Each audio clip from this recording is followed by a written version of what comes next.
بسم الله الرحمن الرحيم.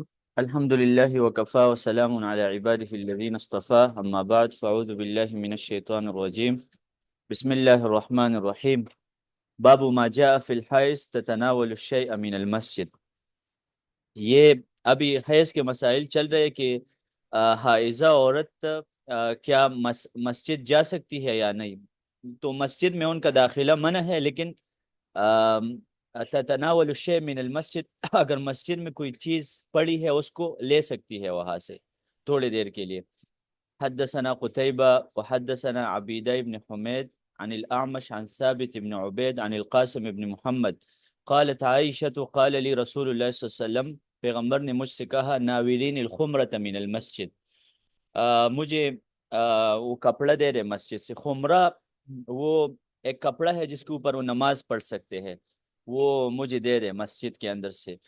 قلت انی حائز، میں نے کہا میں تو حیض کے حالت میں ہوں. قال ان حیضتک لیست فی یدک، آپ کے حیض آپ کے ہاتھ میں نہیں ہے. تو اس سے معلوم ہوتا ہے کہ حائضہ عورت جا کے مسجد سے کوئی چیز لے سکتی ہے تھوڑی دیر کے، لیکن وہاں پر ٹھہرنا نہیں ہے، وہاں پر اس نے ٹھہرنا نہیں ہے. وفی الباب عن ابن عمر، اس حوالے سے ابن عمر کی بھی روایت ہے، ابو ہریرہ کی بھی ہے. وہو قول عامت اہل العلم، یہ بہت سارے علماء کا قول ہے. لا نعلم بینہم اختلافا فی ذالک، ترمذی کہتے ہیں مجھے نہیں پتا کہ علماء کا اس بارے میں کوئی اختلاف بھی ہے. بے ان لا باس، وہ سب کا اتفاق ہے کہ کوئی مسئلہ نہیں ہے. ان تتناول الحائض شیئا من المسجد، کہ حائضہ عورت جا کے مسجد سے کوئی چیز لے لے، لیکن وہاں پر اقامت نہیں. اقامت اور تھوڑے گزرنے میں فرق ہے. گزر سکتے ہیں، مسجد سے گزرنا، وہاں پر بیٹھنا جائز نہیں ہے باقی جہاں پر. باب ما جاء فی کراہیت اتیان الحائض، اس بارے میں باب کہ حائضہ عورت سے جماع جائز نہیں ہے.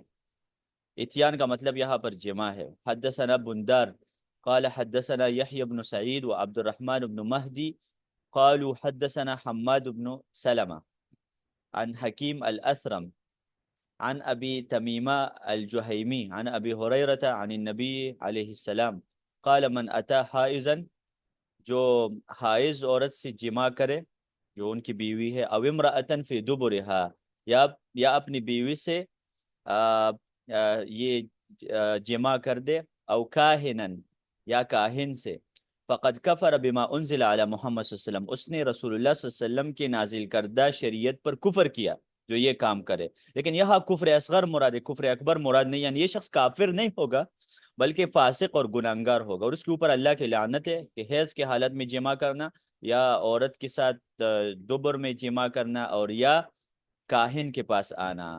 تو یہ کفر اصغر ہے. کفر کی دو قسمیں ہیں. امام بخاری نے باب قائم کیا، باب کفر دون کفر، چھوٹا کفر اس کو کہا جاتا ہے، جسے ابن عباس کہتے ہیں ومن لم يحكم بما انزل اللہ فاولئک هم الکافرون. یہاں سے کفر اصغر مراد ہے، چھوٹا کفر. یعنی چھوٹا کفر کون سا ہوتا ہے؟ جو کہ صرف گناہ ہوتے ہیں، اس کی وجہ سے انسان دین سے خارج نہیں ہوتا. اور یہ جو باب امام بخاری نے قائم کیا نا، باب کفر دون کفر، یہ چھوٹا کفر بھی ہو سکتا ہے. اس میں ایک حدیث لاتے ہیں کہ نبی صلی اللہ علیہ وسلم نے خواتین سے کہا تھا یکفرن العشیر، خواتین بھی کفر کرتی ہے، لیکن وہ کون سا کفر ہے؟ گناہ ہے، گناہ کرتی ہے. پھر یہاں پر امام ترمذی نے سند کے حوالے سے بات کی ہے کہ ایک اور بھی روایت ہے کہ من اتا حائزن، جو حائز اپنی بیوی سے حیض کے حالت میں جماع کرتے ہیں، فلیتصدق بدینار، ایک دینار صدقہ کرے. فلو کان اتیان الحائز کفرا لم یؤمر به فیہ بالکفارہ، کہتے ہیں کہ اگر یہ کفر اکبر ہوتا تو کفارے کا پھر کیا مقصد ہے؟ کفارہ تو مسلمان دیتا ہے نا. امام ترمذی اس کی وضاحت کر رہا ہے کہ دیکھیں، اس ایک کفارہ سے مراد بڑا کفر نہیں ہے، کیونکہ جب انسان دین سے خارج ہو جائے تو پھر دینار کا صدقہ اس کا کیا فائدہ؟ دینار کے صدقے کا تو کوئی فائدہ نہیں ہے نا بھائی صاحب. اور دیکھیں یہ دلیل ہے کہ ایک دینار صدقہ دلیل ہے کہ یہ شخص دین سے خارج نہیں ہوتا. تو حیض کے حالت میں جماع کرنے سے انسان دین سے خارج نہیں ہوتا، وہ دین میں برقرار رہتا ہے. اور کہتے ہیں امام بخاری نے اس حدیث کی سند کے اوپر ذوب کا حکم لگائی ہے، جو ایک دینار والی حدیث ہے کہ حیض کے حالت میں جماع کے بعد ایک دینار صدقہ کرے. اور ابو تمیمہ جو راوی ہے اس کا نام طریف ابن مجالد ہے. باب ما جاء فی الکفارۃ فی ذالک، اس حوالے سے کفارے کا حکم، کفارہ یعنی صدقہ وغیرہ دے کر انسان جب گناہ کرتا ہے نا تو پھر مثلا قسم کا کفارہ ہے، لا یؤاخذکم اللہ باللغو فی ایمانکم ولکن یؤاخذکم بما عقدتم الایمان فکفارته اطعام 10 مساکین، قسم کا بھی کفارہ ہے۔ اور اسی طرح تو کہتے ہیں کہ ابھی حیض کے حالت میں جماع کا کیا کفارہ؟ حدثنا علی بن حجر قال اخبرنا شریک عن خسیف عن مقسم عن ابن عباس عن النبی صلی اللہ علیہ وسلم فی الرجل یقع علی امرأته، ایک شخص جماع کرتا ہے اپنی بیوی سے وہی حائض، اور وہ حائض ہے، قال پیغمبر نے کہا یتصدق بنصف دینار، آدھا دینار صدقہ کرے گا۔ اچھا اوپر گزرا تھا 1 دینار صدقہ کرے گا، ادھر ہے کہ آدھا دینار صدقہ کرے گا۔ اس کا مطلب ہے کہ حدیث میں اضطراب ہے، حدیث میں خود ٹکراو ہے، آپ یہاں پر دیکھ سکتے ہیں، کہتے ہیں اس حدیث کی سند حسن ہے، اور والذی بعدہ اصح منہ، اور اگلے والے حدیث پھر زیادہ صحیح ہے۔ حدثنا الحسین ابن حریث قال حدثنا الفضل بن موسیٰ عن ابی حمزہ السکری عن عبد الکریم عن مقسم عن ابن عباس عن النبی صلی اللہ علیہ وسلم قال اذا كان دما احمر فدینار۔ ابھی تفصیل ہے کہ اگر آپ بیوی سے حیض کے حالت میں جماع کرتے ہیں تو اگر خون بالکل سرخ ہو تو 1 دینار صدقہ دیں گے، وَإِنْ كَانَ دَمًا أَصْفَرَ، اگر یلو کلر کا خون ہو فنصف دینار، تو آدھے دینار ہے۔ اب اس نے وضاحت کر دی کہ جس حدیث میں تھا کہ 1 دینار اور جس حدیث میں ہے کہ آدھے دینار، اور دینار 1 دینار 12 درہم ہوتے ہیں، 1 دینار 12 درہم ہوتے ہیں۔ حدیث الکفارۃ فی اتیان الحاج قد روی عن ابن عباس موقوفا و مرفوعا، یہ حدیث موقوفاً بھی روایت ہے اور مرفوعاً بھی روایت ہے، اور امام احمد کا بھی یہی فتویٰ ہے کہ کفارہ دینا چاہے۔ اور ابن مبارک کہتے ہیں کہ یستغفر ربہ ولا کفارۃ علیہ، اللہ سے گناہ کا بخشش مانگے گا، اللہ سے مغفرت مانگے گا، اور کفارہ نہیں ہے۔ وقد روی مثل قول ابن مبارک عن بعض التابعین، بعض تابعین کا بھی یہ موقف ہے کہ کفارہ نہیں ہے، حدیث ضعیف ہے، لیکن انشاءاللہ میرا یہ رجحان ہے، اس طرف میرا میلان ہے کہ کفارے والے حدیث صحیح ہے، آدھا دینار دے دے یا پورا دینار دے دے، یہ کفارے والے حدیث صحیح ہے اگر کسی نے یہ کام کیا۔ سعید ابن جبیر بھی کہتے ہیں کہ نہیں، کفارہ نہیں دینا چاہیے۔ ابراہیم النخعی جو کہ امام ابو حنیفہ سے پہلے کوفہ میں بہت بڑا عالم گزرا ہے، وہ قول عامت علماء الامصار، یہ عام علماء کا بھی قول ہے۔ باب ما جاء فی غسل دم الحیض من الثوب، اگر کپڑے پر حیض کا خون واقع ہو جائے تو اس کے دھونے کے بارے میں حکم، یہ ناپاک ہے اور اس کو دھونا چاہیے۔ حدثنا ابن ابی عمر قال حدثنا سفیان عن ہشام بن عروہ عن فاطمة بنت المنذر عن اسماء بنت ابی بکر ان امرأة سألت النبی صلی اللہ علیہ وسلم عن الثوب، ایک عورت نے رسول اللہ صلی اللہ علیہ وسلم سے سوال پوچھا کپڑے کے بارے میں، یصیبہ الدم، جس کے اوپر خون گرتا ہے، من الحیضۃ، حیض کا خون، فقال رسول اللہ صلی اللہ علیہ وسلم، پیغمبر نے کہا حتیہ ثم قرصیہ بالماء، حتیہ کا مطلب ہے اس کو کرچنا، اس کو ختم کرنا، اور پھر اس کے اوپر پانی ڈالے، وصلی فیہ، اور اسے قمیص اور کپڑے میں آپ نماز پڑھ سکتی ہے۔ وفی الباب عن ابی ہریرہ و ام قیس بنت محسن حدیث اسماء فی غسل الدم حدیث حسن صحیح، ترمذی کہتے ہیں کہ یہ جو خون دھونے کے حوالے سے حدیث ہے اسماء کی، بالکل صحیح ہے، اور علماء کا اختلاف ہے فی الدم یکون علی فیصلی فیہ قبل ان یغسلہ، کہ اگر دھویا نہیں ہے تو کیا اس میں نماز پڑھ سکتے ہیں یا نہیں، یعنی جس کپڑے میں خون ہے اور دھویا نہیں ہے تو کیا اس کو، جب دھویا تو ٹھیک ہے پھر اسی کپڑے میں تو، لیکن بعض علماء کہتے ہیں کہ دھویا اگر نہیں ہے، قال بعض اہل العلم من التابعین اذا کان الدم مقدار الدرہم،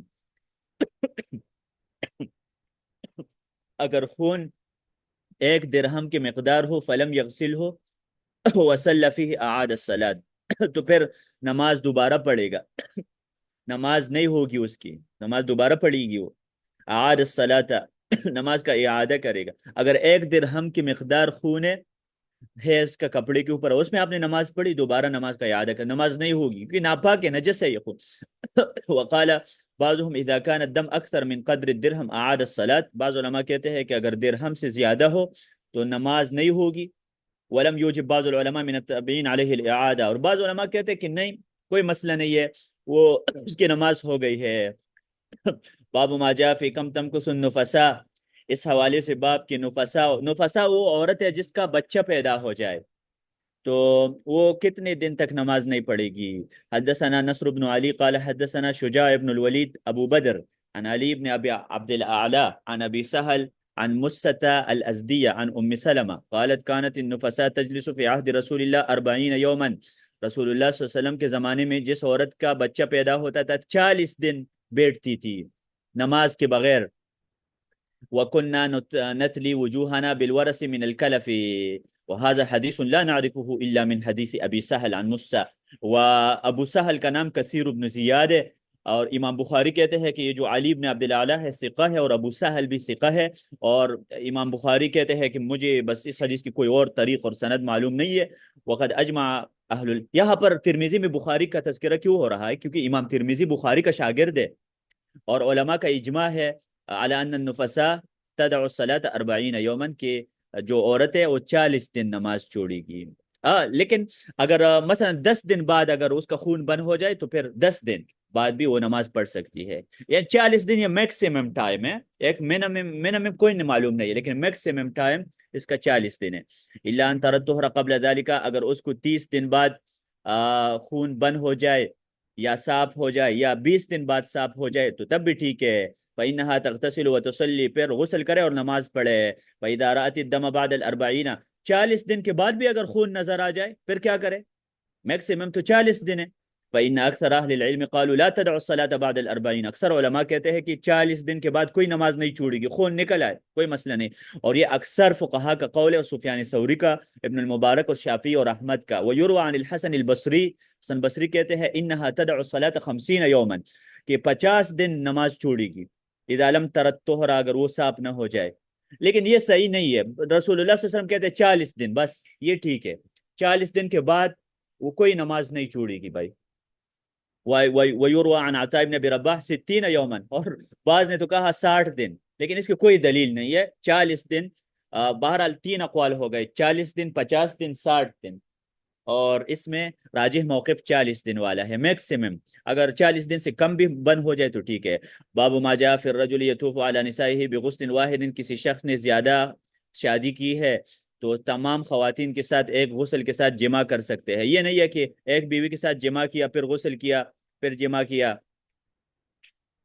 جی 40 دن کے بعد جو خون ہوگا وہ استحاضہ شمار ہوگا. جی شاباش، یہ بڑا چاہیے سوچیں. باب ما جاء فی الرجل یطوف علی نسائه بغسل واحد، ایک غسل سے تمام خواتین کے ساتھ جمع کر سکتے ہیں، ضروری نہیں ہے کہ ہر ایک کے لیے الگ. حدثنا بندار قال حدثنا ابو احمد قال حدثنا سفیان عن معمر عن قتادہ عن انس رضی اللہ عنہ فرماتے ہیں ان النبی صلی اللہ علیہ وسلم کان یطوف علی نسائه، پیغمبر اپنی بیویوں کے ساتھ جمع کرتا تھا فی غسل واحد، ایک غسل میں.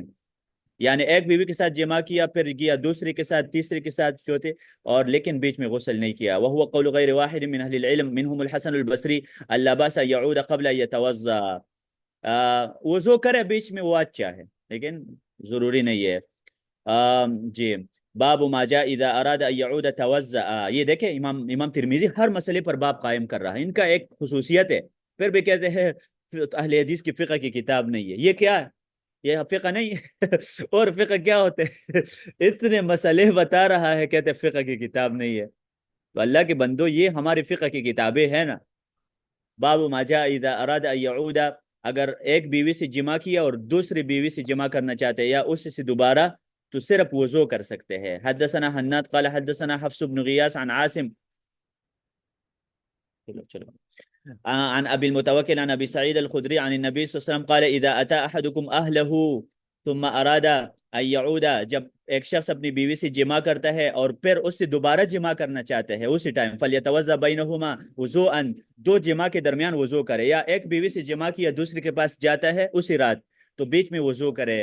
وفی الباب عن عمر کے حدیث بھی ہے، مطلب غسل ضروری نہیں ہے بیچ میں. حدیث عموماً لوگ سمجھتے ہیں کہ بیچ میں غسل کرے پھر دوبارہ جمع، نہیں، کوئی ضروری نہیں ہے غسل، اور وضو بھی ضروری نہیں ہے لیکن اگر کرنا چاہتے. وهو قول عمر بن الخطاب وقال به غير واحد من اهل العلم قالوا اذا جامع الرجل امراته ثم اراد فليعود قبله. وابو المتوکل اسمه علی بن داود. ابو سعید خدری کا کیا نام ہے؟ ان کا نام بار بار آ رہا ہے. ابو سعید خدری محدث تھا صحابہ میں، اور جن کا تذکرہ ان 7 صحابہ میں ہو رہا ہے، جو 7 صحابہ ہے جن سے کثرت سے احادیث نقل ہے. جن کو محدثین کہا جاتا ہے. اذا وہ شاعر کہتا ہے المکثرون من روایت الاثر ابو ہریرہ یلیہ ابن عمر والبحر کالخدری، یہ خدری ہے. وانس وجابر وزوجۃ النبی، زوجۃ النبی سے عائشہ مراد ہے. تو ابو سعید خدری کا میرے خیال میں تھرڈ پوزیشن ہے محدثین میں. ان کا نام ہے سعد ابن مالک ابن سنان. ابو سعید تو کنیت ہے ان کی، الخدری خدرہ کا قبیلہ کی طرف نسبت ہے. باب ما جاء اذا اقیمت الصلاۃ ووجد احدکم الخلاء فلیبدأ بالخلاء. اگر نماز کھڑی ہو جائے مسجد میں اور کسی کو واش روم جانے کی ضرورت ہے تو نماز نہ پڑھے، واش روم جائے. حدثنا حناد قال حدثنا ابو معاویہ عن هشام بن عروہ عن ابیہ عن عبد الله بن الارقم قال اقیمت الصلاة فاخذ بید رجل فقدمه وكان امام القوم وقال سمعت رسول اللہ صلی اللہ علیہ وسلم یقول اذا اقیمت الصلاة. نبی صلی اللہ علیہ وسلم نے فرمایا ہے جب نماز کھڑی ہو جائے ووجد احدکم الخلاء، اور کسی کو پیشاب محسوس ہو جائے، فلیبدأ بالخلاء، پہلے جا کے واش روم جائے اور پھر واپس آ جائے. وهو قول غیر واحد، اگر کانا حاضر ہو جائے تو کانا کہو پہلے، پھر بعد میں نماز پڑھو. وهو قول غیر واحد من اہل العلم من اصحاب النبی صلی اللہ علیہ وسلم وبه یقول احمد، یہ امام احمد کا بھی مذہب ہے، پہلے کانا بعد میں نماز، اور پہلے واش روم فارغ ہو جائے صحیح طریقے سے. نماز یہ نہیں ہے کہ آپ اپنے عادت پوری کریں، نماز اچھی پورا ذہن کے ساتھ. اگر پیپر ہے نا، پیپر آپ کا ایگزام ہے، تو دو نمازوں کو اکٹھا کر دے اور آرام سے پیپر دے. لا يقوم الى الصلاة وهو يجد شيئا من الغائط، جس کو پیشاب، جس کو قضاء حاجت محسوس ہو رہا ہو، وہ نماز کے لیے نہ کھڑے ہو جائے. وقال ان دخل في الصلاة فوجد شيئا، اگر نماز شروع کرے آپ اور پھر بھی آپ کو کوئی چیز محسوس ہو جائے کہ مجھے ضرورت ہے، تو نماز چھوڑے اس کو. وقال بعض اہل العلم لا باس یصلی وبه غائط، بعض علماء کہتے ہیں کہ کوئی مسئلہ نہیں ہے، آپ نماز پوری کر دے جب تک آپ کو مصروف نہ کر دے، یعنی اگر زیادہ. جی باب ما جاء فی الوضوء من الموتع، یہ موتع نہیں، یہ موتع ہے. موتع سے وضو کا حکم. یہ موتع کیا ہوتا ہے بھائی صاحب؟ حدثنا قتيبة قال حدثنا مالك بن انس عن محمد بن عمارة عن محمد بن ابراهيم عن ام وليد لعبد الرحمن بن عوف قالت قلت لام سلمة، میں نے ام سلمہ سے کہا ان امرأۃ اطیل ذیلی، میں ایسے عورت ہوں کہ میرا یہ مسئلہ ہے کہ یہ جو برقع ہے نا، برقع اور کپڑے بڑے لمبے ہیں میرے. وہ امشی فی المکان القذر، میں جب جاتی ہوں راستے میں گندا جگہ آتا ہے اور میرے کپڑوں کے ساتھ گندگی. کچھ عورتیں ہوتی ہیں نا، ان کی قمیص بڑا لمبا ہوتا ہے، تو جب راستے میں جاتی ہے تو راستے میں جو گندگی ہے اپنے ساتھ اٹھا دیتی ہے، پوری گندگی وہ اٹھا کر لے کے جاتی ہے. قال رسول یطہرہ ما بعدہ، تو انہوں نے کہا کہ پیغمبر صلی اللہ علیہ وسلم نے کہا کہ اگر آپ راستے میں جاتی ہے تو جب آپ کے جس آپ کے کپڑوں کے ساتھ گندگی ٹچ ہو جائے اور آگے مٹی پر ٹچ ہو جائے تو وہ مٹی اس گندگی کو پاک کرتے ہیں. یہ بات یاد رکھے. دیکھیں گندگی تین چیزوں سے پاک ہو سکتی ہے، اپنے پاس لے کے فقہی بات کر رہا ہوں میں. گندگی تین چیزوں سے پاک ہو سکتی ہے. نمبر ایک، پانی، پانی سے آپ نجاست کو دور کر سکتے ہیں. پیشاب گر گیا ہے، کپڑے راستے میں کسی چیز کے ساتھ ٹچ ہو گئے، گندہ ہو گئے ہے گلی وغیرہ میں، تو پانی سے پاک کرو، یہ پہلا طریقہ ہے. دوسرا یہ ہے کہ مٹی سے پاک کرو اس کو، جیسے تیمم ہے، تیمم میں بھی ہم مٹی سے صفائی لے لیتے ہیں، اور ویسے کپڑے کے اوپر مٹی ڈالو، یہ صابن کا کام کرے گا. دو، اور تیسرے نمبر پر دھوپ. جو صحابہ کہتے ہیں کہ نبی صلی اللہ علیہ وسلم کے زمانے میں مسجد میں کتے آتے تھے اور کتے پیشاب کرتے تھے. کتے کا پیشاب تو ناپاک ہے، تو پھر صحابہ اس کے اوپر نہ پانی ڈالتے تھے اور نہ اس کے اوپر مٹی ڈالتے تھے، لیکن دھوپ لگتا تھا تو دھوپ نجاست کو صاف کر سکتے ہیں. یہاں پر بھی یہ حدیث امام ترمذی نے اس لیے ذکر کیا ہے کہ ایک عورت ہے اور وہ جا رہی ہے تو ان کے کپڑوں کے ساتھ نجاست ٹچ ہو جاتی ہے، تو پھر وہ نبی صلی اللہ علیہ وسلم نے فرمایا ہے کہ وہ آگے تھوڑا جائے تو وہ مٹی ٹچ ہو جائے گا اس کے اسی جگہ کے ساتھ. آپ کا کپڑا ہے، آپ کا برقع لمبا ہے، تو برقعے کے ساتھ نجاست گندگی ٹچ ہو گئی ہے. جی باب ما جاء فی التیمم، تیمم کے بارے میں باب. تیمم کا مطلب ہوتا ہے ارادہ کرنا، کیونکہ ہم قصد کرتے ہیں نا کہ زمین کے ساتھ اپنے ہاتھ کو ٹچ کرے. حدثنا ابو حفص عمرو بن علی الفلاس قال حدثنا یزید بن زرع قال حدثنا سعید عن قتادہ عن عزرا عن سعید بن عبد الرحمن بن ابزہ عن ابیہ عن عمار بن یاسر. عمار بن یاسر کہتے ہیں ان نبی صلی اللہ علیہ وسلم امرہ بالتیمم، نبی صلی اللہ علیہ وسلم نے ان کو حکم دیا کہ تیمم کرو، مٹی کو ٹچ کرو، للوجہ چہرے کے ساتھ، والکفین اور دونوں ہتھیلیوں کے ساتھ. یہ تیمم کا طریقہ. یہ پوری کہانی ہے کہ عمار رضی اللہ عنہ سفر میں گیا تھا، ان کو احتلام ہوا تھا رات کو، تو پھر صبح اٹھا، ان کو تیمم کا طریقہ پتہ نہیں تھا، تو کہتے ہیں فتمرغت فی الصعید کما تمرغ الدابہ، جانور کی طرح میں مٹی میں اپنے آپ کو پورا جسم کے اوپر مٹی ڈال دیا، جیسے جانور آپ نے دیکھا ہوگا نا گدے۔ یہ احناف کہتے ہیں کہ اہل حدیث نے صحابہ کو گدھا کہا ہے۔ کب گدھا؟ وہ خود کہتے ہیں کہ میں تمرغت میں جانور کی طرح مٹی، پورا مٹی اپنے جسم کے اوپر ڈال دی۔ اس میں گدھے کی کیا چیز؟ ہم نے صحابہ کو کب؟ ہم تو صحابہ کے دفاع کرتے ہیں اللہ کے بندو، تو جھوٹ بولتے ہیں، جھوٹ افترا کرتے ہیں۔ وفی الباب عن عائشہ وابن عباس، تو پھر نبی صلی اللہ علیہ وسلم نے ان سے کہا کہ پورے جسم کے اوپر مٹی نہ ڈالو، اور صرف آپ یہ ہے کہ تیمم کرنا ہے، تو جنابت کے لیے بھی وہی تیمم ہے جو یہ تو دیکھیں قیاس جائز نہیں ہوتا ہر چیز میں۔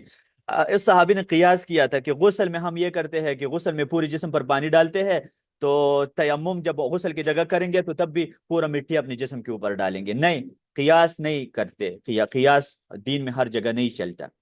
حدیث عمار حدیث صحیح، یہ بالکل صحیح حدیث ہے۔ وهو قول غیر واحد من اہل العلم، یہ علماء کا قول ہے، منہم علی، عمار ابن عباس، اور تابعین میں سے شعبی، عامر، ان کا نام تھا، عطا، مکحول۔ التیمم ضربۃ للوجه، ابھی تیمم کے دو طریقے ہیں آپ نے۔ ایک طریقہ یہ ہے کہ ایک ضربہ چہرے کے لیے اور دوسرا ضربہ ہاتھ کے لیے۔ آپ نے یہ طریقہ اکثر دیکھا ہوگا، لوگ ایک دفعہ مٹی کے ساتھ ہاتھ ٹچ کرتے ہیں نا چہرے کے لیے، اور ایک دفعہ ٹچ کرتے ہیں دونوں ہاتھوں کے لیے، اور ایک اور بھی طریقہ ہے احناف کا، وہ کونیوں تک ہاتھ کو مسح کرتے ہیں، یہ بھی ایک مسئلہ ہے۔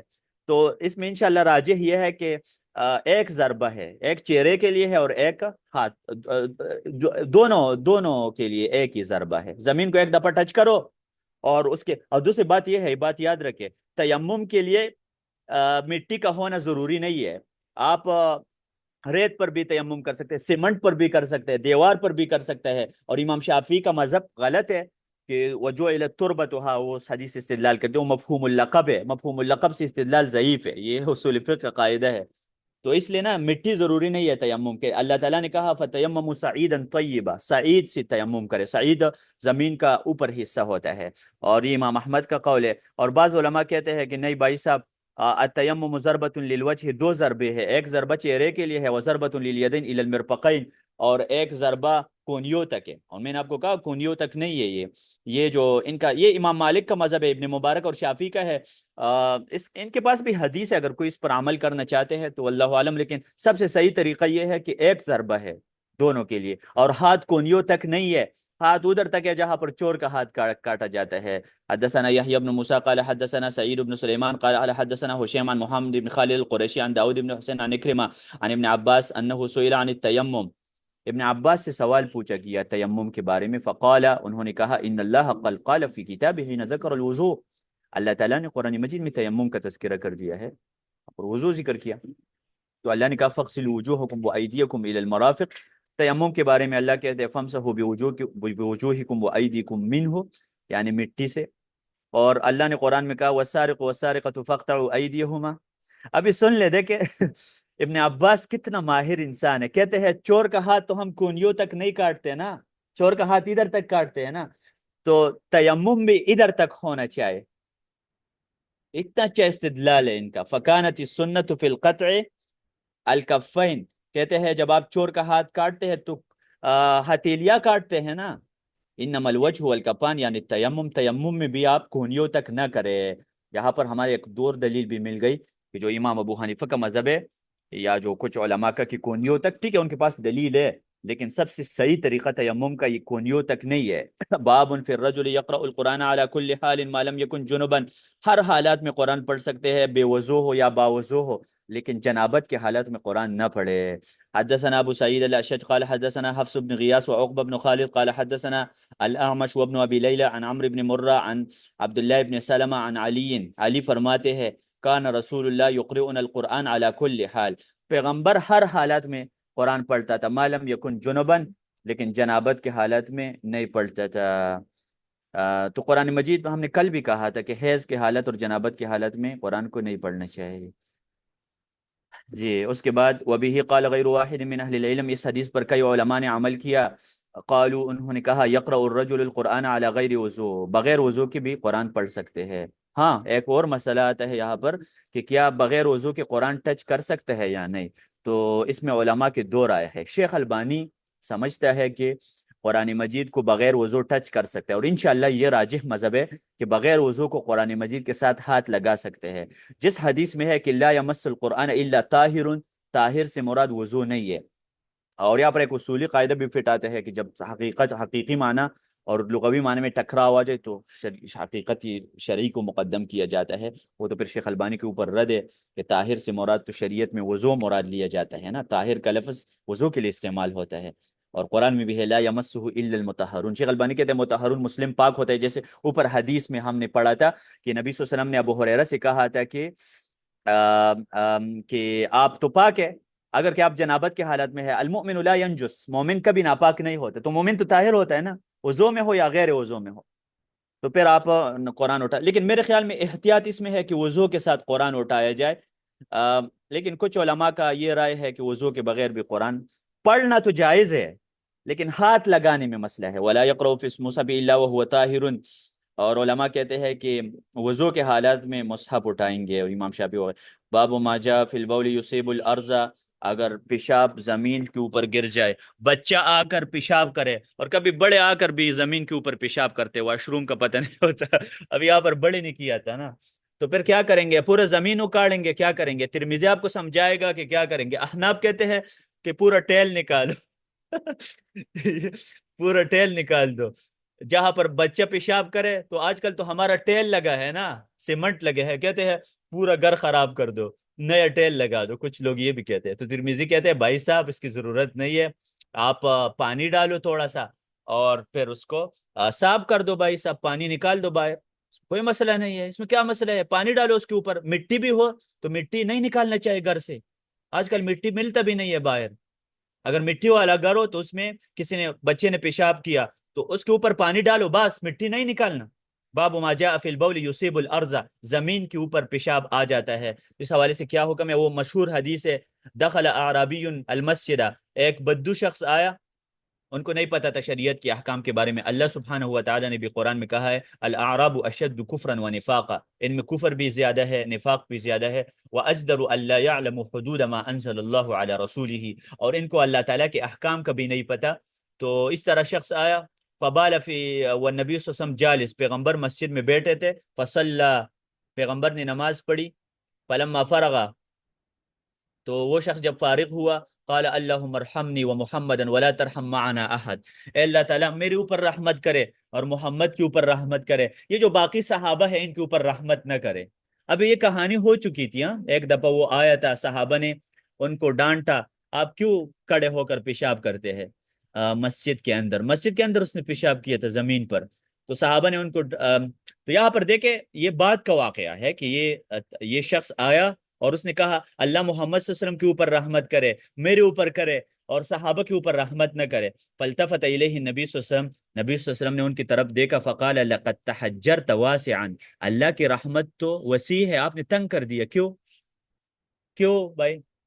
تو دیکھیں اصل میں اس شخص کا غصہ تھا نا، آپ ایک انسان کو جب ٹریٹ کریں نا اس طریقے سے، ان کا غصہ ہوگا آپ کے اوپر، پھر تو ان کا غصہ تھا اس کے اوپر، صحابہ کے اوپر، فلم یلبس ان بال فی المسجد، تھوڑے دیر بعد اس نے مسجد میں پیشاب کی، فاسرع الیہ الناس، تو لوگ ان کی طرف چل پڑے، فقال النبی صلی اللہ علیہ وسلم احرق علیہ سجلا من ماء، اس کے یہ راوی نے کسی حدیث اس میں غلطی کی ہے، یہ اصل میں بعد میں اس نے پیشاب نہیں کیا تھا، اس نے پہلے سے پیشاب کیا تھا۔ السلام علیکم استاذ، کیف حالکم؟ انا انشاءاللہ قبل المغرب انا ارسل الیکم، صحیح؟ ايه نعم، نعم نعم ان شاء الله قبل المغرب، شكرا، ايه نعم طيب ان شاء الله، سلام عليكم۔ احریق علیہ سجلا من ماء، اس کے اوپر پانی ڈالے، او دلو من ماء، یا تھوڑا ایک لوٹا پانی ڈال دے، قال انما بعثتم میسرین، اللہ تعالیٰ نے تمہیں یہ بات سکھائی ہے کہ آسانی کرو لوگوں کے ساتھ، ولم تبعثوا معسرین، اور لوگوں کے ساتھ سختی کا معاملہ نہ کر دے۔ دیکھیں اس بندے کو آپ لوگوں نے اتنے تنگ کر دیا کہ وہ کہتے ہیں اللہم ارحمنی ورحم محمدن، اللہ صرف میرے اوپر رحمت کرے، محمد کے اوپر رحمت کرے اور کسی اور کے اوپر نہ کرے، کیونکہ صحابہ نے نا ان کو ڈانٹا تھا تو نبی صلی اللہ علیہ وسلم نے کہا دیکھیں جاہل انسان کو ڈانٹتے نہیں ہے، جاہل انسان کو آپ بتائے کہ ایسا نہیں کرنا چاہیے، پھر رسول اللہ نے ان کو بتایا کہ بھائی صاحب یہ جو مسجد ہے یہ ذکر کے لیے ہوتا ہے، یہ پیشاب کے لیے نہیں ہوتا مسجد، پیشاب کے لیے آتے ہیں مسجد میں، گھر میں جگہ نہیں۔ والعمل على هذا عند اہل العلم وهو قول احمد و اسحاق، یہ امام احمد کا بھی قول ہے اور اسحاق کا بھی ہے، اور یہ حدیث کئی صحابہ سے روایت ہے۔ وصلی اللہ تعالی علی خیر خلقہ محمد وصحبہ اجمعین۔ الحمدللہ ہمارے کتاب الطہارت ختم ہو گئے، اس کے بعد کتاب الصلاۃ پڑھیں گے۔ ہم نے ترمیزی سے کتاب الطہارت پوری پڑھائی، اور یہ 7 دروس میں، صرف 7 دروس میں، میرے خیال میں یہ 7واں درس ہے، اور اس میں پوری کتاب الطہارت میں نے پڑھائی الحمدللہ۔ ٹھیک ہے، میں نے علل کے اوپر بات نہیں کی ہے، وہ تو بڑا لمبا ہو جاتا ہے اس میں جو علل ہے، لیکن اس میں ہم نے کوشش کی کہ جی یہ سوال ہے حیض کے حالات میں اسٹوڈنٹ بھی قرآن نہیں پڑھ سکتے، اس کے بارے میں ہم نے کل بات کی تھی کہ پڑھے، کچھ علماء نے اجازت دی ہے کہ اسٹوڈنٹ پڑھ لے قرآن اگر حفظ کرنا چاہتی ہے، کیونکہ بھول جاتے ہیں نا۔ جی حیاکم اللہ۔ اور کسی کا سوال ہے مائک آن کر سکتے ہیں، مائک آن کرے، کسی کا سوال ہے جی، یا یہاں پر لکھ سکتے ہیں۔ یہ پورے طہارت کے مسائل ہم نے لیے، تو آپ دیکھا کہ امام ترمیزی کی جو کتاب ہے فقہ کی کتاب ہے یہ اصل میں، تو اس میں فقہی مسائل ہے، اور الحمدللہ اہل الحدیث کا فقہ معلوم ہے۔ ہم یہاں سے فقہ، ہم سے لوگ کہتے ہیں آپ کی فقہ کی کتاب دکھاؤ، ہمارے فقہ ادھر ہے، احادیث میں ہے، اور رسول اللہ صلی اللہ علیہ وسلم کی احادیث ہمارے لیے کافی ہے۔ امام ابن قیم نے اس شخص کو بد دعا دی ہے جو کہتے ہیں کہ حدیث میں فقہ نہیں ہے، اس کو بد دعا دی ہے، اللہ اس کو بیمار کر دے، اللہ اس کا دل بیمار کر دے، اس کا جسم بیمار کر دے، جو سمجھتا ہے کہ حدیث میں فقہ نہیں ہے، اور ابو حنیفہ نے فقہ ایجاد کیا یا امام شافعی نے ایجاد کیا، کوئی بات نہیں ہے۔ ہمارا یہ فقہ دیکھ سکتے ہیں حدیث کے اندر ہے، اور امام ترمیزی نے نکالی ہے، ہم خود بھی الحمدللہ نکال سکتے ہیں، اگر یہ حدیثیں ہمارے میرے سامنے ہوتی نا تو ہم بھی نکال سکتے ہیں، حالانکہ میں ایک ادنا اسٹوڈنٹ ہوں، ایک کمتر اسٹوڈنٹ ہوں، لیکن میں احادیث سے فقہ نکال سکتا ہوں خود، میں فقہ کی کتاب کی کوئی ضرورت نہیں ہے۔ ٹھیک ہے، علماء کی خدمات اپنی جگہ ہے، اگر انہوں نے کی ہے، ان علماء کی اپنی جگہ خدمات ہے، لیکن انہوں نے کوئی نئی دین ایجاد نہیں کیا ہے، دین محمد علیہ السلام لے کے آئے تھے، تو ان حدیث سے الحمدللہ ہم فقہ نکال سکتے ہیں بغیر اس کے کہ ہم کسی فقہ کی کتابوں کی طرف رجوع کر رہے ہیں۔ ان علماء نے ایک خدمت کی ہے کہ باب قائم کر کے مسئلہ نکالا ہے، تو آپ نے دیکھا کہ حدیث کی کتابوں میں باب میں مسئلہ ہوتا ہے، یہ جو باب ہوتا ہے نا یہ اس عالم کا فتویٰ ہوتا ہے، امام ترمذی کا فقہ باب کے اندر ہے، تو بخاری کا فقہ بھی ابواب کے اندر ہے، اور امام بخاری رحمہ اللہ کے بارے میں جو لوگ کہتے ہیں کہ وہ شافعی مذہب کا ہے یا جو بھی ہے، الحمدللہ ہم نے یہ بھی ثابت کر دیا، میں نے جو درس دیا تھا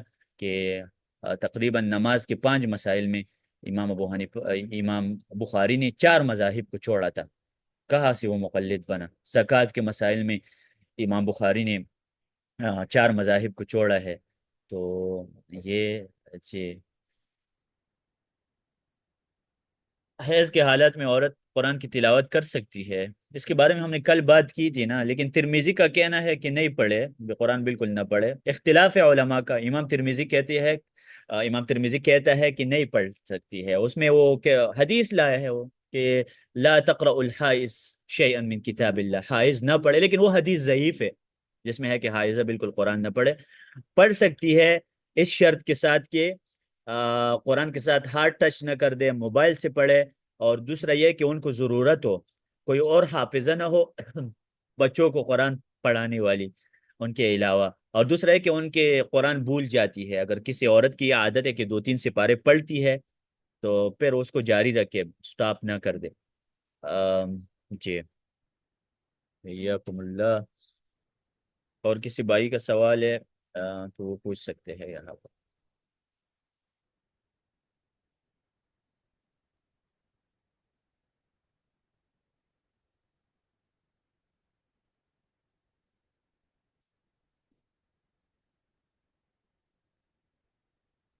انشاءاللہ اس کے بعد جو کتاب الصلاۃ ہم شروع کریں گے اس کے لیے یہ پوسٹر بنائیں گے، آپ بھی اپنے سب ساتھیوں کو انوائٹ کر دیں۔ نماز کے مسائل بہت اہم ہے، آپ دیکھیں گے کہ امام ترمیزی نماز کے مسائل کس طریقے سے پیش کرتا ہے، ایک ایک مسئلہ حدیث سے ثابت کرے گا، تو حدیث کے اندر فقہ بھی موجود ہے، آپ کو یہ بھی محسوس ہو جائے گا انشاءاللہ، اور ہم اسی انداز کے ساتھ تیز جائیں گے لیکن آسان انداز کے۔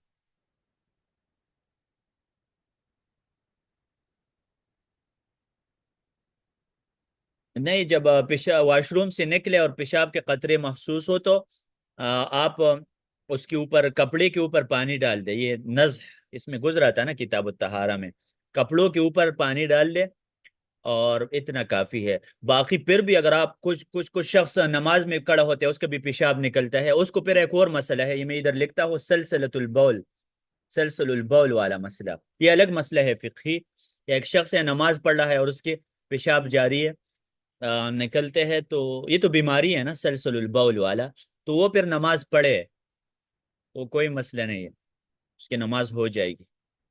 آپ کو پتہ ہے ایسے حالات بھی اسلام میں آیا ہے کہ نہ تیمم آیا تھا اور نہ پانی تھا، تو صحابہ نے نماز پڑھی تھی نا اس سے حالات میں. کس سے پڑھی تھی؟ تیمم کا حکم نہیں آیا تھا نا، اور پانی نہیں مل رہا تھا. جو ابو بکر رضی اللہ عنہ نے عائشہ کو ڈانٹا، آپ کی وجہ سے یہ ہو رہا ہے، آپ کا ہار گم ہو گیا ہے. تو صحابہ نے جو نماز پڑھی تھی وہ کیسے پڑھی تھی؟ بغیر وضو کے اور بغیر تیمم کے. اس کو کہتے ہیں فاقد الطہورین. یہ بھی میں ادھر لکھتا ہوں، یہ مسئلہ بھی سیکھے. فاقد الطہورین والا مسئلہ یہ اکثر جیل میں پیش آتا ہے. انسان جیل میں ہوتا ہے، نہ تیمم کر سکتا ہے اور نہ پانی ملتا ہے، تو پھر بغیر وضو کے وہ نماز پڑھ سکتا ہے. اور اس طرح جس شخص کا پیشاب کنٹینیو ہو وہ بھی نماز پڑھے، بغیر وضو کی نماز پڑھے، بغیر تیمم کے. اس کو کہتے ہیں فاقد الطہورین والا مسئلہ. بالکل کر سکتے ہیں. ہاں، فاقد الطہورین والا. احناف کا ان میں ایک الگ مذہب ہے، وہ کہتے ہیں نمازیں نہ پڑھے، 10 سال جیل میں گزارے، 10 سال کی نمازیں بعد میں پڑھے، قضاء عمری جس کو کہتے ہیں. یہ کوئی اسلام میں نہیں ہے یہ 10 سال کی نمازیں لوٹانا. ابن تیمیہ نے لکھا ہے اس میں، فقہ السنہ کے نام سے کتاب ہے، اس میں اس کی اگر کسی شخص نے نمازیں نہیں پڑھی ہے نا تو بعد میں وہ صرف توبہ کریں. ٹھیک ہے بھائی صاحب، حیاکم اللہ. اور کسی کا سوال ہو کسی بھی مسئلے کے حوالے سے وہ پوچھ سکتے ہیں. انشاءاللہ ہم نیا درس پھر کتاب الصلاۃ سے شروع کریں گے.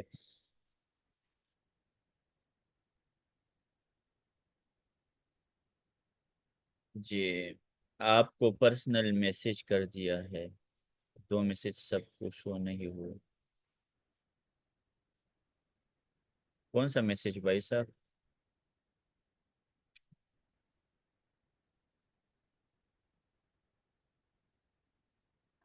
ربیع النور نام رکھنا درست ہے؟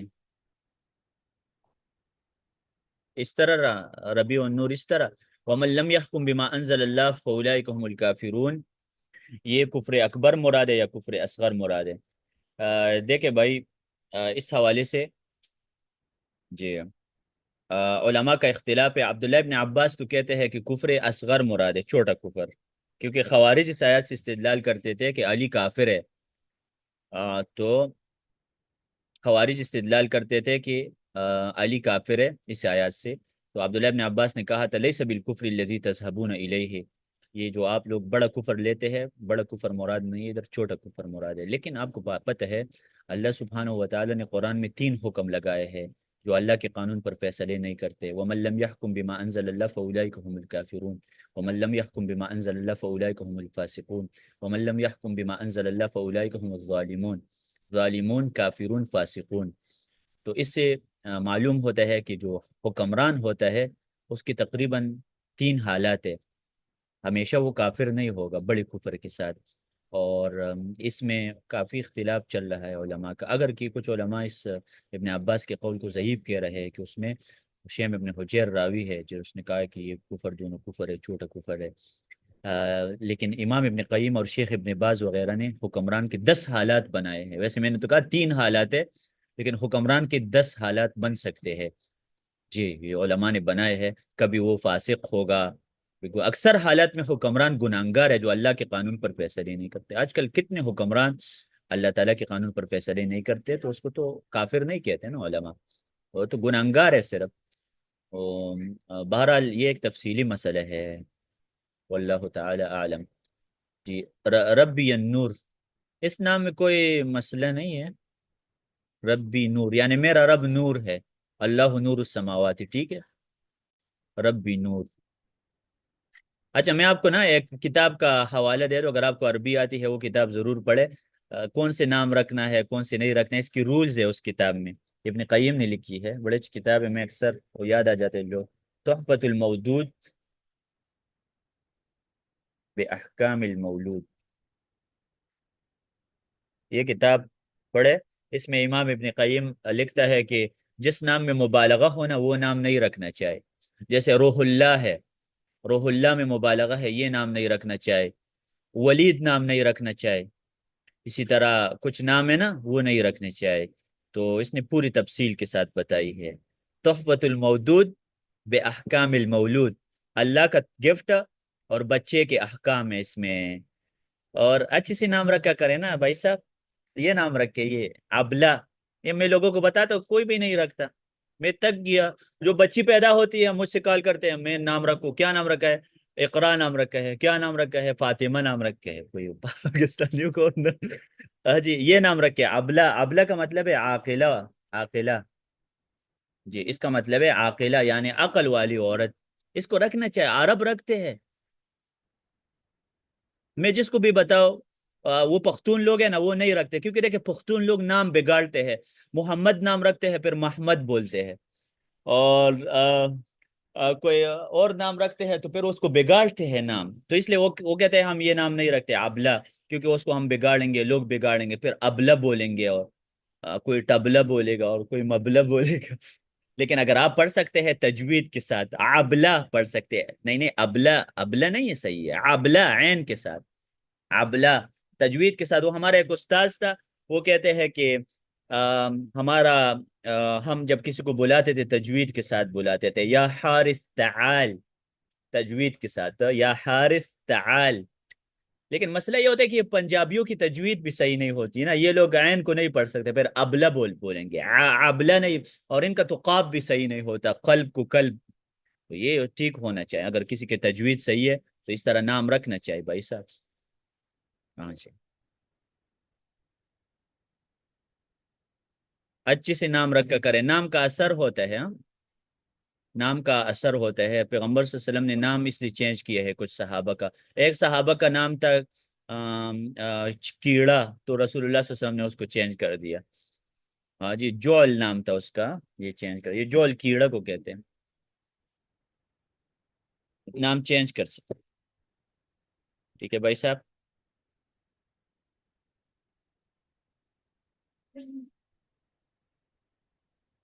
حیاکم اللہ۔